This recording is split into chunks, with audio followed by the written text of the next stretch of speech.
we are going to show you how to play some ska music on the ukulele here. I used to play in a couple ska bands when I was a little bit younger, and so it was a style of music that I got really involved with. And it kind of makes sense, you know, because the ukulele comes from an island, Hawaii, and the genre of ska also originates from an island, Jamaica. So, I don't know, it's kind of a nice match there, nice match up there. And there's basically two fundamentals, two kind of building blocks to really playing this genre of music. The first one that we're going to talk about here is your chord formations. With ska music, you're doing a lot of muting of the strings. You know, it's a very percussive type of genre, and so the chord formations are a big part of that. Open chords, like you would play a C. You would think a C on a ukulele would be open like that, you know, open, open, open, and then the third fret on the A string there. But open chords are kind of the enemy of ska music, so we have to rethink the kind of chord formations that we're going to be using. So for a C, we're going to come up here and we're going to play basically barred chords. So this is going to be 5, 4, 3, 3. It's still a C chord, but you're actually able to mute the strings a little bit easier, and I'll show you the difference between the two and you can kind of see what I mean. This is with the barred C up here. And then with an open C, you can see the difference. It just doesn't sound the same.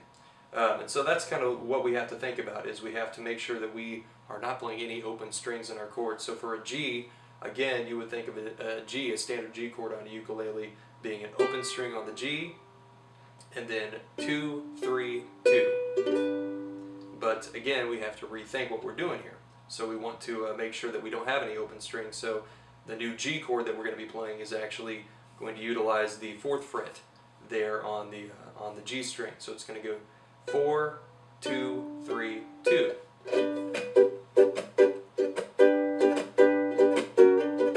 And so that's kind of the idea of the chord formation. So just make sure you're not playing any open strings. It might take you a little bit to relearn some of your chord formations on that, but you'll get it.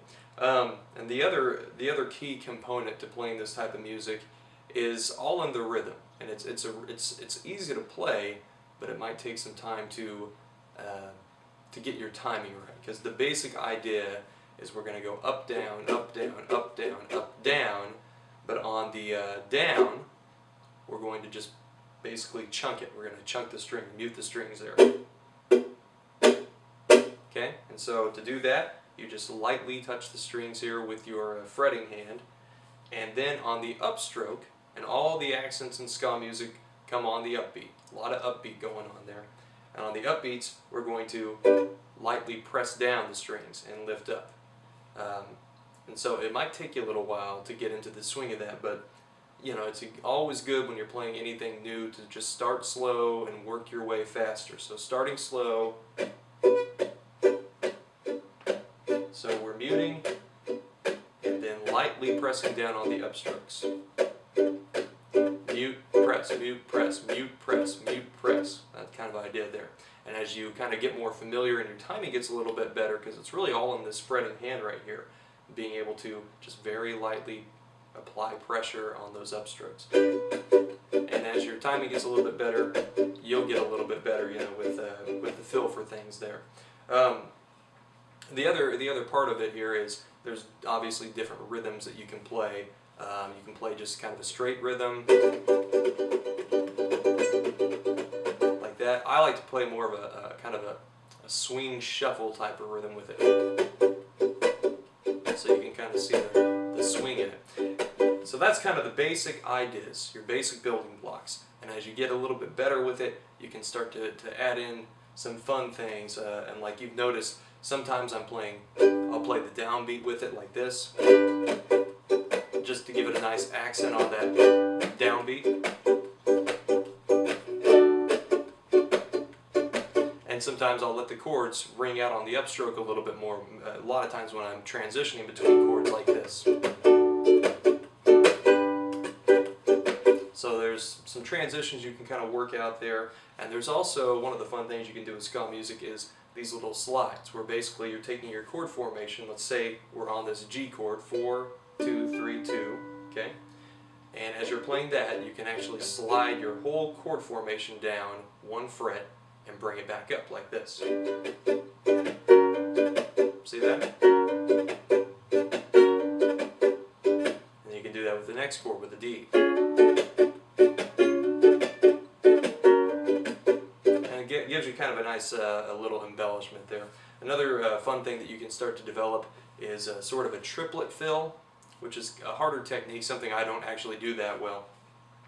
But as you're playing along here, you can take, you're going to start with your ring finger here, and you're actually going to hit with your ring finger. You're going to come down with your index finger, and then fall with your thumb. So you're getting that triplet type of sound. See that?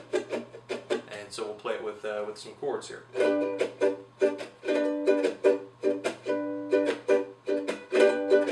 So you can start to do those little things to kind of spice up your playing a little bit. And just to kind of show you a little song with it, this is a song called Little District. I don't remember who wrote it, but it's a Jamaican ska song of sorts. Oh, in a little district, try that again.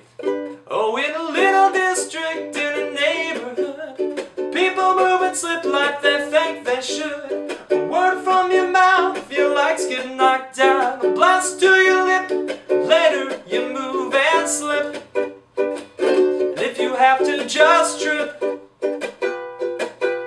I don't know how to manage. Oh, believe me, mister, they do. And if you ever live there, you will listen and don't be no fool. In a little district in a neighborhood, people move and slip like they think they should. A word from your mouth, your lights get knocked out. A blast to your lip, later you move and trip. I don't know, some basics there, and you can play around with it, have a good time.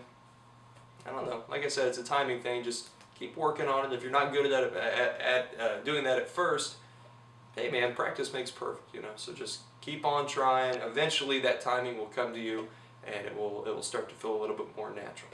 So I hope this helped you out. Thanks for watching.